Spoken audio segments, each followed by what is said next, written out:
What's going on, YouTube? Before I get into this video, man, y'all make sure y'all go like, comment, share this video, and subscribe to the channel if you already haven't. But this classic that I'm about to get into, man, is my personal favorite out of the Friday trilogy, Friday After Next.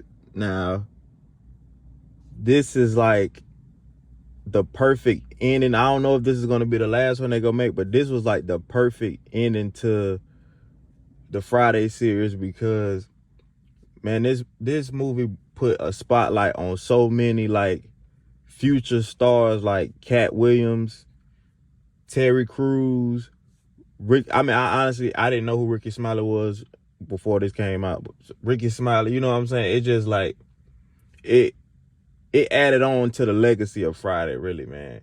But Friday After Next is about Craig and Day. They living in this apartment together, and they get robbed during Christmas time by a ghetto Santa Claus. Now,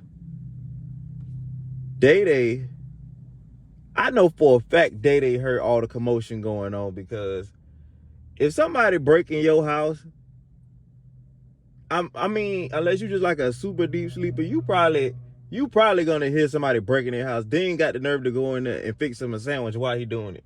Then on top of that, there's no way you didn't hear Craig and this man in there fighting in the lip. Like, there's no way. So to me, Day just it's a difference between being scared. Day is super scared. Like, but he swear he didn't hear what was going on. But the police officers in this movie, they ain't no better. Like, they think it's funny that they got robbed before Christmas. I mean, it is kind of funny that you get robbed before Christmas by a ghetto Santa Claus, but it's the fact that they got robbed twice. Like, I don't care who you is. If you rob me, cool. There's no way somebody is gonna rob me twice in the same day. Like, there's just no, like, you walking away with a bullet and if you try to rob me twice in the same day. But these two fools done decided they gonna be a part-time security now. Like, that's obviously not the job for y'all if y'all done got robbed twice. But they doing part-time security at this strip mall. And basically Craig know, like, when Day get in a position of power, he start losing his mind. But that really show you how, like, some weak people, like, I feel like a lot of police officers like that. Like, they used to get bullied in school, or they just used to get disrespected by everybody. And now that they in a position of power, they just start abusing it. And that's exactly what they do in this movie. But while they securing the strip mall, they run into this dude named Money Mike, played by Katt Williams. Now, Katt Williams actually, he stole the show on this movie. Like, to be honest, he's like the most quotable person from Friday After Next. To me, he was the funniest. I mean, Day was funny, but it's like Katt Williams just stole the spotlight from everybody, from like the pimp aura to all his little catchphrases. Like, it just, like, he was just super funny in this. But they really trying to stack their money up and do it fast, because the landlady on here, she on their tail now. This is the part that really tripped me out with her.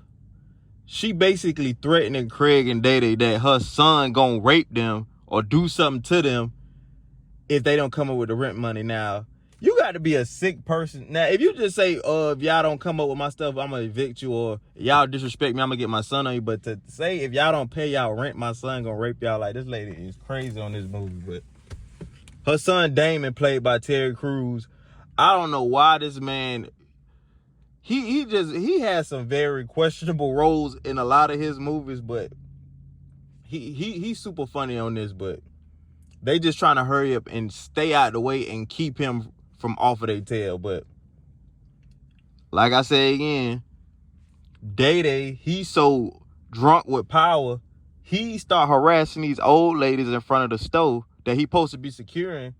And now they got even more problems, because now you got the landlady on your head, you done got jacked by Santa Claus, and you don't know where your stuff at. Now you got this old lady putting her grandkids on you. So They just getting in all type of stuff in this movie. But I'm gonna be honest, I hate to say what my favorite part on this movie is, because it's just so many laughable parts. But man, when they was in that bathroom and it's like at first when Money Mike seen Damon come in the bathroom, it's like he wasn't even bothered by this big swole man in here, not knowing that he finna try to rape him. It's just like he wasn't stunting him like for a minute. But it's just like when he got them plies, bro, like there is no way. If you don't think that's funny, you have like the worst sense of him. And then when he was talking to him, then he slapped him. Like, man, I swear to God, like Katt Williams deserved everything he got after this movie came out. But it just be funny on this movie, like how Craig, he always the one who got to keep things in order. Like, if Day didn't have Craig as his cousin, like he said on this movie, he was like, if it wasn't for me, you'd be getting punked, you'd be in all type of stuff, and I keep you out of trouble. Like, even though they grown, it's still like everybody need that one cousin or sibling or brother that'll just keep you out of, even if you level-headed, everybody just need that person that's like over them. And it showed in this movie, because Day was just flashing out the entire movie. And I feel like really in every movie that Ice Cube play in, he's always the one in control. Like, he got a thing for teaming up with comedians, if you haven't noticed. Like Chris Tucker, Mike Epps, Kevin Hart, Tracy Morgan, like the list goes on. Like that's Ice Cube thing. So he always gotta be the serious one. But no matter what type of like trouble that he get into it with Day, it's like they always seem to like figure out their problems.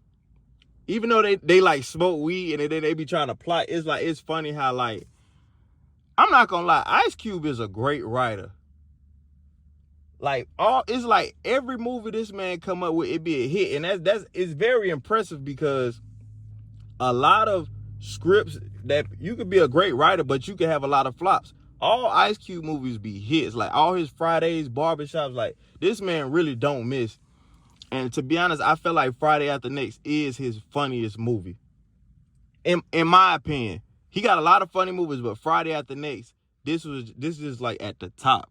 And I don't know if they supposed to be making a Last Friday or something. People just say he having trouble with the studio he up under, because like when he made the first Friday, I think they own the rights to all his stuff, so everybody would just like name it Saturday or name it Thursday or something like that. But he said he really trying to get this Last Friday out. Now, I'm not gonna lie, a lot of key pieces done passed away. Like a lot of people from the first Friday done passed. John Witherspoon just passed. I don't know if I just throwing this out there, if I was Ice Cube, I'd be like, man, it'll start off at his pop's funeral, and Smokey will come, he'll return back sober, so like anything like that. But I do feel like they need to hurry up and pull it off for more people start passing away, because like ain't nobody getting no younger. Him and Mike Epps in their 50s.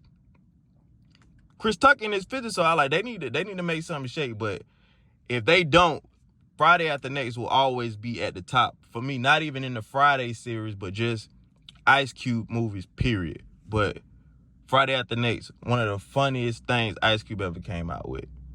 And I'm gone.